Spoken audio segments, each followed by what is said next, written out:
Maliwala sa tuguang umambak ko. Lakas. Lakas.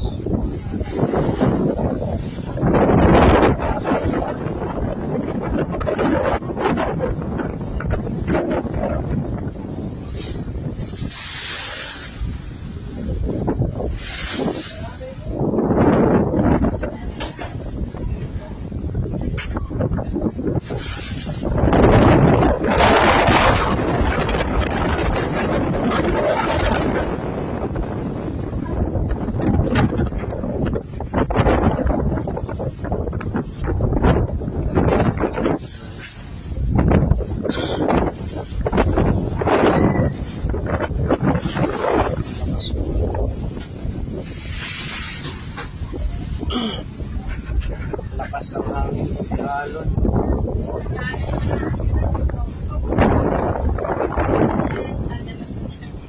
Nakakatuwa, no? Ang laki rin ang naitulong ni Meta sa kapaligiran natin. Lalo na tuwing umaga, wala ka na halos makita ang mga chismosa na nakatumpok dyan sa labas ng bahay nyo. Halos bihira na nga rin silang tumumpok dyan eh. Paano kasi? Mas gugustuhin pa nila na mag-isip ng content para sa reels nila maghapon. Oo, ayaw na nila makipagchismisan o makitumpok dyan sa labas ng bahay nyo.